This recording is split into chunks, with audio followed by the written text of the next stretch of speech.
السلام علیکم۔ آپ ڈاکٹر ذاکر نائک سے اختلاف کر سکتے ہیں لیکن انہیں نظر انداز نہیں کر سکتے۔ 18 اکتوبر 1965 کو بھارتی ریاست مہاراشٹر کے شہر بامبے میں پیدا ہونے والے ڈاکٹر ذاکر عبدالکریم نائک پیشے کے لحاظ سے تو ایک MBBS ڈاکٹر ہیں، لیکن انہیں دعوت دین کا شوق تبلیغ اسلام کی طرف لے آیا۔ انہوں نے 1991 میں بامبے میں ہی اسلام ریسرچ فاؤنڈیشن کے نام سے ایک ادارے کی بنیاد رکھی۔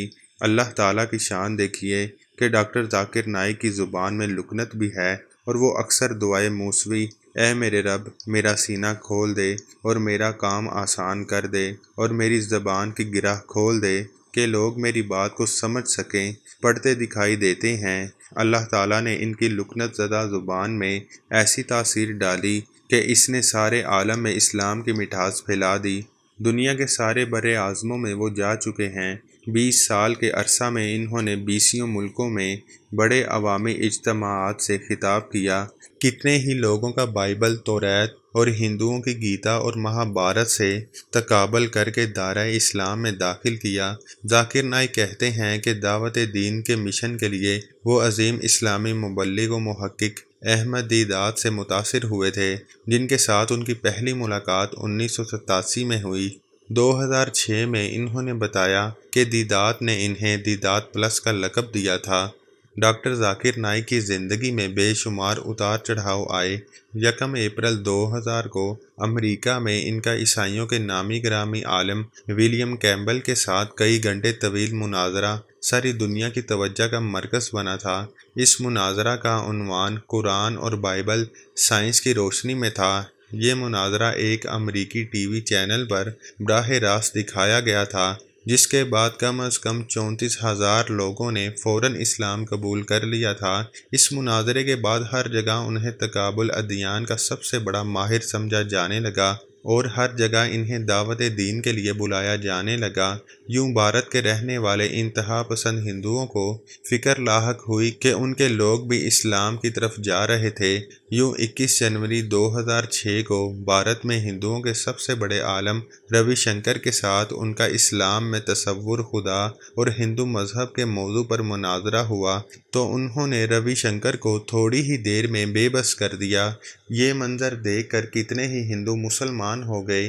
اگلے سال یعنی 2007 میں انہوں نے بامبے میں سالانہ 10 روزہ امن کانفرنس کا انعقاد شروع کیا، جس میں دنیا بھر سے مبلغین اسلام جو ڈاکٹر ذاکر نائک کے ساتھی تھے آنا شروع ہوئے۔ وہ مذاہب عالم کا اسلام کے ساتھ تقابل پیش کرتے اور بے شمار لوگ اسلام قبول کر لیتے۔ یہ سلسلہ 2012 تک جاری رہا۔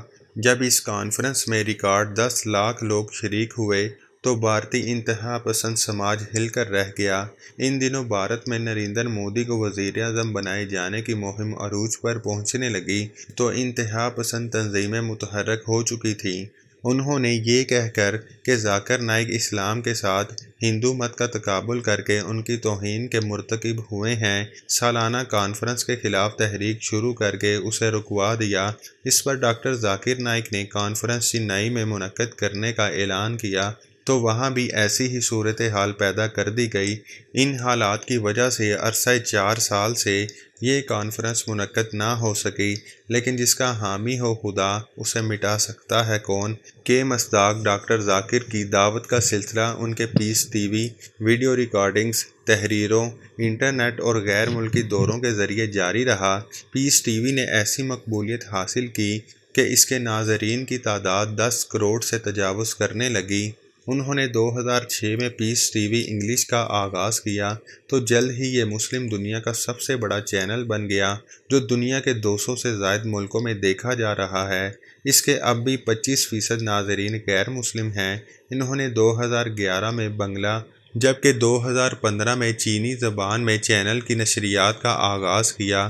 ڈاکٹر ذاکر کے لیے اس سے پہلے مشکل مرحلہ اس وقت آیا جب جون 2010 میں انہوں نے کینیڈا اور برطانیہ کے دورے کی تیاری کی تو یہاں موجود قادیانی لابی نے حکومتوں سے شکایت کی کہ یہ مبلغ قادیانیوں اور مقامی حکومتوں کے لیے خطرہ ہیں۔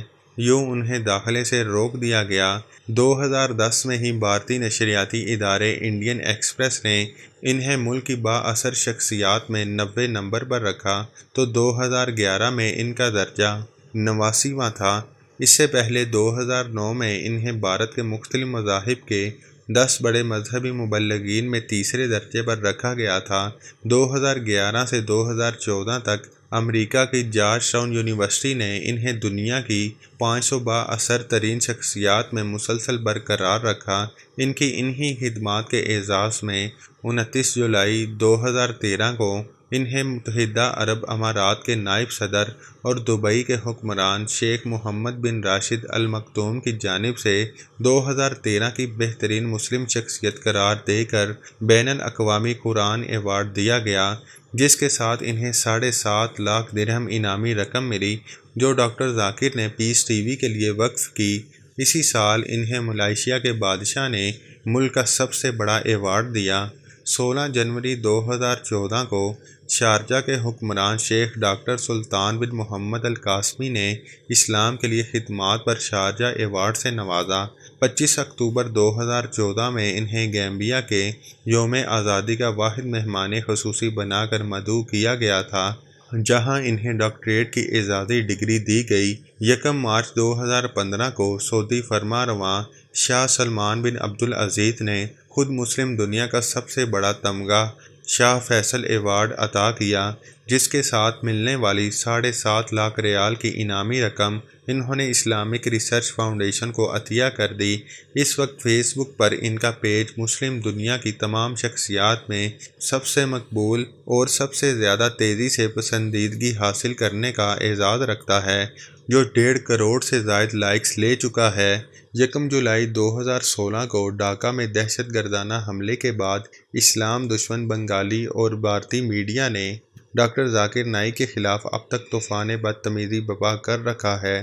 بنگلہ دیشی حکومت نے پہلے ان کے چینل اور پھر تنظیم پر پابندی عائد کر دی، تو وہی کچھ اب بھارت میں ہو رہا ہے۔ ان کی آواز کو پابند سلاسل کرنے کے لیے بھارت کے چوٹی کے دماغ اور ساری مشینری دن رات سر توڑ کوششوں میں مصروف ہے۔ ان کے خلاف نئی قانون سازی کی جا رہی ہے، تو راستے بند کرنے کے لیے دماغ لڑائے جا رہے ہیں۔ آج کی ویڈیو بس یہیں تک تھی۔ اگر آپ کو یہ ویڈیو پسند آئی ہے تو لائک اور شیئر کریں، اور ہمارے چینل معلومات کا سفر کو سبسکرائب کریں۔ آپ کا بہت شکریہ۔ اللہ حافظ۔